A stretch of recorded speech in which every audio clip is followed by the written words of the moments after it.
চাওক, আজি নগেন ৰায়ে জিচিপিৰ জৰিয়তে আজি পশ্চিমবংগৰ 8খন জিলা আৰু অসমৰ অবিভক্ত গোৱালপাৰা জিলাক লৈ যি গ্ৰেটাৰ কোচবিহাৰ ৰাজ্যৰ দাবী উত্থাপন কৰিছে বা 2024 চনৰ আগতে হোৱাৰ সম্ভাৱনাৰ কথাটো কৈছে, সেইটো মই আদৰণি জনাইছোঁ। কিন্তু মই তেখেতসকলৰ প্ৰতি মোৰ এটা প্ৰশ্ন যে 2003 চনৰ আৰু 2020 চনত যেতিয়া BLT আৰু NDPৰ লগত কেন্দ্ৰীয় চৰকাৰে শান্তি চুক্তিৰ জৰিয়তে ঐতিহাসিক কমতাপুৰৰ ভূমি BTR বা BTCত অন্তৰ্ভুক্ত হ'ল, তেতিয়া নগেন ৰায় ক'ত শুই আছিল? তেতিয়াতো এই অঞ্চলৰ বাসিন্দা হিচাপে বা এই অঞ্চলত তেওঁ বিয়াৰ বেলত চাকৰি কৰা হিচাপে তেওঁতো কেতিয়াও প্ৰতিবাদ কৰা নাছিল। কিন্তু সেই সময়তে যদি তেওঁ আজিৰ দৰে প্ৰতিবাদ কৰিলেহেঁতেন, তেতিয়াহ'লে ঐতিহাসিক আমাৰ কোচবিহাৰ বা কমতাপুৰ ৰাজ্যত BTC বা BTR নামৰ শাসন ব্যৱস্থা কেতিয়াও হ'বলৈ নাপালেহেঁতেন। গতিকে এতিয়া তেওঁ যি প্ৰক্ৰিয়া আৰম্ভ কৰিছে তাত মোৰ ক'ব লগা একো নাই। কিন্তু আজি যিখন তেওঁ ঐতিহাসিক কমতাপুৰ ৰাজ্য গঠনৰ কথা কৈছে, যিখনত অসমৰ অবিভক্ত গোৱালপাৰা জিলাৰ কথা কৈছে, পশ্চিমবংগৰ 8খন জিলাৰ অন্তৰ্ভুক্তৰ কথা কৈছে, বিহাৰৰ কিছু অংশ অন্তৰ্ভুক্ত হোৱাৰ কথা কৈছে, কিন্তু তেওঁ একেদৰে কৈছে যে 1949 চনৰ 28 আগষ্টৰ মাৰ্জাৰ চুক্তিৰ ভিত্তিত এই সমস্যাটো সমাধান হ'ব লাগে। আমি সকলোৱে জানো যে 1949 চনৰ 28 আগষ্টৰ মাৰ্জাৰ চুক্তিমতে যদি এই সমস্যাটো সমাধান কৰিবলৈ যায়, তেতিয়াহ'লে অবিভক্ত গোৱালপাৰা জিলাখন কোনো কাৰণতেই আমাৰ কোচবিহাৰ ৰাজ্যত বা কোচবিহাৰ ইউনিয়ন টেৰিটৰী ৰাজ্যত কি অন্তৰ্ভুক্ত নহয়। তেতিয়াহ'লে অবিভক্ত গোৱালপাৰা জিলাৰ ভৱিষ্যত কি হ'ব?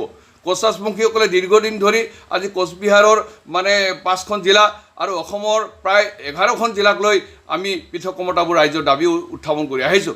কিন্তু আজি এই সমস্যাটো সমাধান কৰিবলৈ যোৱাৰ মুহূৰ্তত পুনৰবাৰ যদি অসমৰ কোচৰাজবংশীসকল বঞ্চিত হৈ থাকে, পুনৰবাৰ অসমৰ কোচৰাজবংশীসকলক যদি বিভাজন কৰি থাকে, তেতিয়াহ'লে কোচৰাজবংশীসকলৰ যি দীৰ্ঘদিনীয়া যিটো সমস্যা, সেই সমস্যাটো বাস্তৱতে যিদৰে সমাধান হ'ব লাগিব এই কথাটো নহয়। গতিকে আজি কোচবিহাৰ ৰাজ্য হওক তাত আপত্তি কৰিব লগা নাই, কমতাপুৰ ৰাজ্য হওক তাত আমাৰ আপত্তি কৰিব লাগে। কিন্তু কমতাপুৰ ৰাজ্য বা কোচবিহাৰ ৰাজ্য গঠন কৰিবলৈ যাওঁতে যাতে অবিভক্ত গোৱালপাৰা জিলাখন কোনো কাৰণতেই বঞ্চিত হৈ নাযায়, তাৰ কাৰণে কোচৰাজবংশী জনগোষ্ঠীৰ সকলো সংগঠন কিন্তু সচেতনতাৰে থাকিব লাগিব।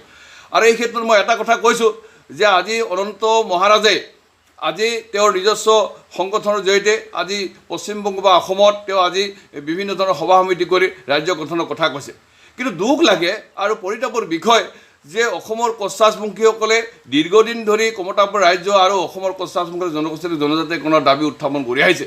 কিন্তু আমি দেখিছোঁ যে 2020 চনত যেতিয়াই KAC নামৰ শাসন ব্যৱস্থাটো হ'ল আৰু সেই KAC নামৰ শাসন ব্যৱস্থাটোত কোচৰাজবংশী জনগোষ্ঠীৰ বিভিন্ন দল সংগঠনৰ প্ৰতিনিধি অন্তৰ্ভুক্ত হৈ থাকিল, তাৰ পিছতেই কোচৰাজবংশী জনগোষ্ঠীৰ এই প্ৰাপ্য দাবীটোৰ ক্ষেত্ৰত যিদৰে আন্দোলন কৰিব লাগিছিল তেনেকুৱা ধৰণৰ আন্দোলন হ'ল। আন্দোলন কৰাৰ দূৰৰ কথা যে সংগঠনবিলাকে এটা বিবৃতি দিবৰ কাৰণে তেওঁলোকে সহসাহস গঠাব পৰা নাই। তেওঁলোকে কি বৰ্তমান শাসনেৰে চৰকাৰৰ ওচৰত তেওঁলোকে বিক্ৰী কৰিছে নেকি?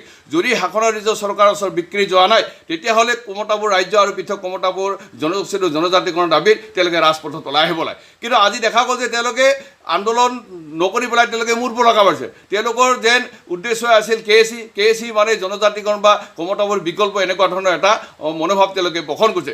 যে আমি পূৰ্বেই কৈছোঁ যে KAC নামৰ শাসন ব্যৱস্থাটো কেতিয়াও কমতাপুৰ বা জনগোষ্ঠীৰ জনজাতিকৰণৰ বিকল্প হ'ব নোৱাৰে। কিন্তু আজি আক্ৰাসু নামৰ সংগঠন কেইবাটাও বিভাজনত বিভক্ত হ'ল।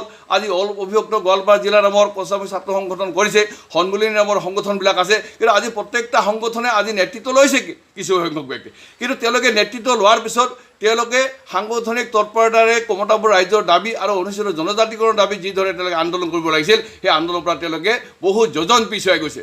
যে এনেকুৱা ধৰণৰ নেতৃত্বৰ ওচৰত যদি কোচৰাজবংশী জনগোষ্ঠীৰ ভৱিষ্যত অৰ্পণ কৰা হয়, তেতিয়াহ'লে কোচৰাজবংশী জনগোষ্ঠী বাৰে বাৰে প্ৰতাৰণা বঞ্চনাৰ সন্মুখীন হৈ থাকিব। সেইকাৰণে সময় থাকোঁতে ৰাইজ সজাগ হওক, ৰাজপথত ওলাই হওক। অন্যথাই কিন্তু কেন্দ্ৰীয় চৰকাৰে কমতাপুৰ ৰাজ্যৰ সমস্যাটো সমাধান কৰিবলৈ গৈছে আৰু পুনৰবাৰ অসমৰ অবিভক্ত গোৱালপাৰা জিলাখন বঞ্চিত হৈ থাকিব। আৰু এই ক্ষেত্ৰত এটা কথা কৈছোঁ যে আজি কেলৈ কমতাপুৰ ৰাজ্যৰ দাবীটোক সমাধান কৰিব লাগে কাৰণে এখন 5জনীয়া কমিটি গঠন কৰি দিছে। আজি সেই 5জনীয়া কমিটিৰ পশ্চিমবংগৰ এগৰাকী সদস্য মাল খানক আজি পশ্চিমবংগ চৰকাৰে ষড়যন্ত্ৰ কৰি গ্ৰেপ্তাৰ কৰিছে। তাৰমানে কেন্দ্ৰীয় চৰকাৰ আৰু পশ্চিমবংগ চৰকাৰে শান্তি নিবিচাৰে, তেওঁলোকে KLO নামৰ উগ্ৰপন্থী সংগঠনটো জীয়াই থকাটো বিচাৰে। যিসমূহত আজি স্বতঃস্ফূৰ্তভাৱে সাধাৰণ ৰাইজে KLOৰ আলোচনাৰ পক্ষ কথা কৈছে, আলোচনাৰ জৰিয়তে এটা সুমীমাংসা কৰাৰ কাৰণে দাবী উত্থাপন কৰিছে। তেনেকুৱা ক্ষেত্ৰত আজি কেন্দ্ৰীয় চৰকাৰ বা পশ্চিমবংগ চৰকাৰে যি ধৰণে সহযোগিতাৰে তেওঁলোকে এই সমস্যাটো সমাধান কৰিবৰ কাৰণে তেওঁলোকে আগুৱাই আহিব লাগিছিল, তেনেকুৱা ধৰণৰ নহ'ল।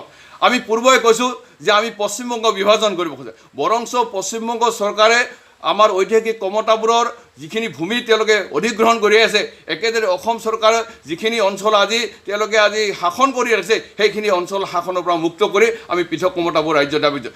আমি কোনো বিভাজন কৰিব খোজা নাই, বৰঞ্চ ঐতিহাসিক কমতাবোৰৰ যি মাৰ্জাৰ সৃষ্টি হৈছিল বা আমাৰ ঐতিহাসিক গেটাৰ যিখন মানে কমতাবোৰ আছিল, সেই কমতাবোৰৰ ন্যায্যতাৰ দাবীতহে আমি দাবী উত্থাপন কৰি আছে। গতিকে আমি কাৰোবাৰ বাৰী থোৱাৰ ভাত আমি খাব খোজা নাই। গতিকে কেন্দ্ৰীয় চৰকাৰ, অসম চৰকাৰ, পশ্চিমবংগ চৰকাৰ সঁচা অৰ্থতে কছাৰীপন্থী জনগোষ্ঠীক তেওঁলোকে সমস্যা সমাধান বিচাৰে, তেতিয়াহ'লে অচিৰেই কেৰলৰ আলোচনাৰ জৰিয়তে আজি এই সমস্যাটো সমাধান কৰিব লাগে।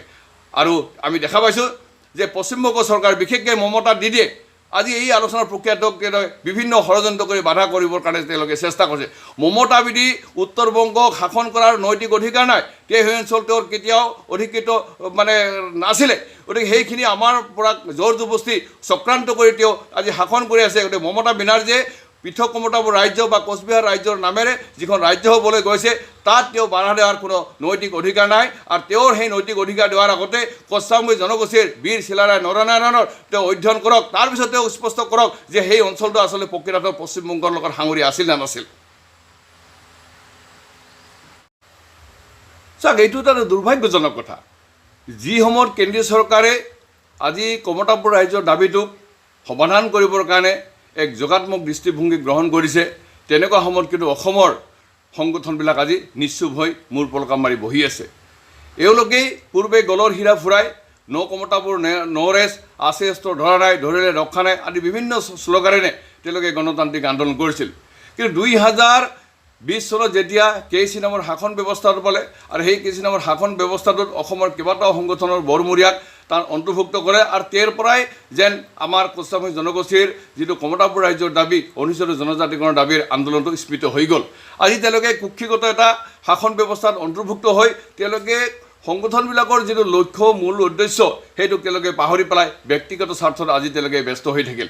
আজি তেওঁলোকে আন্দোলন কৰা দূৰৰ কথা যে আজি এটা বিবৃতি দিবৰ কাৰণে তেওঁলোকে সাহস কৰি গোটাব পৰা নাই। কিন্তু আজি পশ্চিমবংগৰ আজি স্বয়ম্ভু অনন্ত মহাৰাজে তেওঁৰ নিজৰ JCPৰ জৰিয়তে আজি পশ্চিমবংগৰ 8খন জিলা আৰু অসমৰ অবিভক্ত গোৱালপাৰা জিলাক লৈ তেওঁ কোচবিহাৰ ৰাজ্য বা ইউনিয়ন টেৰিটৰীৰ দাবী উত্থাপন কৰি আহিছে।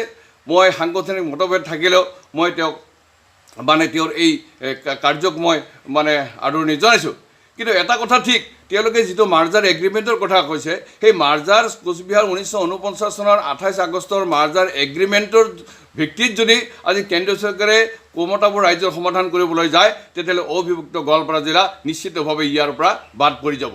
তেতিয়াহ'লে এই ক্ষেত্ৰত আজি অসমৰ কিন্তু আমি দেখিছোঁ যে শেহতীয়াভাৱে আজি বিশেষকৈ অসমৰ কেইবাটাও সংগঠন, যি সংগঠনৰ মূল লক্ষ্য আৰু উদ্দেশ্য আছিল পৃথক কমতাপুৰ ৰাজ্যৰ দাবী, কিন্তু আমি দেখিছোঁ এতিয়া যে সেই সংগঠনবিলাক আন্দোলন কৰা দূৰৰ কথা যে ৰাজ্য বা জনগোষ্ঠীৰ জনজাতিকৰণৰ দাবীত এটা বিবৃতি দিবৰ কাৰণে তেওঁলোকে সময় উলিয়াব পৰা নাই।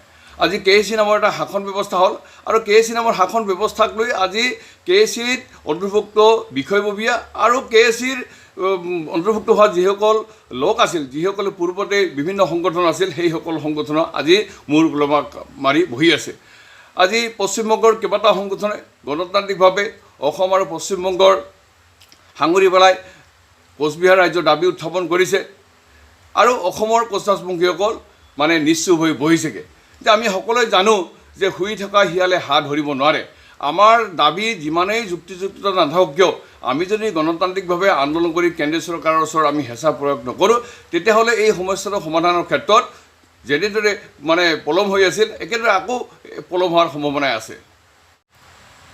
নহয়, এইটো স্পষ্ট কথা যে 2024 চনৰ ভিতৰতে পশ্চিমবংগৰ 8খন জিলাক লৈ কোচবিহাৰ ৰাজ্য বা কেন্দ্ৰীয় শাসিত ৰাজ্য এখন হ'বলৈ গৈ আছে, এইটো স্পষ্ট কথা। কিন্তু সেই ৰাজ্যখনত অসমৰ অবিভক্ত গোৱালপাৰা জিলা অন্তৰ্ভুক্ত হ'বনে নাই, তাত কিন্তু আমাৰ অলপ সন্দেহ আছে।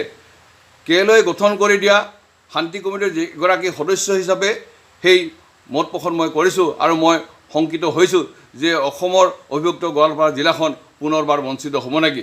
সেইকাৰণে কছাৰী জনগোষ্ঠীৰ অসমৰ সকলো সংগঠনক মই আহ্বান কৰিছোঁ, মিনতি কৰিছোঁ যে আপোনাসকলে ব্যক্তিগত মতাদৰ্শ বাদ দি পেলাই, সাংগঠনিক মতাদৰ্শ বাদ দি পেলাই অভিযুক্ত গোৱালপাৰা জিলাখন যাতে আমাৰ কোচবিহাৰ ৰাজ্য বা কোচবিহাৰ ইউনিয়ন টেৰিটৰী কাউন্সিলৰ অন্তৰ্ভুক্তৰ পৰা বাদ পৰি নাযায়, তাৰ কাৰণে আমি এই মুহূৰ্তত গণতান্ত্ৰিক আন্দোলন কৰিব লাগিব। আৰু আমি গণতান্ত্ৰিক আন্দোলন নকৰি যদি অকল ভাবোঁ যে কেন্দ্ৰীয় চৰকাৰে কেএলৰ জৰিয়তে এই সমস্যাটো সমাধান কৰিবলৈ গৈছে আৰু অভিযুক্ত গোৱালপাৰা জিলাখন মাৰ্জাৰ চুক্তিৰ ভিত্তিত কোচবিহাৰ ৰাজ্যত অন্তৰ্ভুক্ত হ'ব, তেতিয়াহ'লে তেনেকুৱা ধৰণৰ চিন্তা আমি বাদ দিয়া ভাল।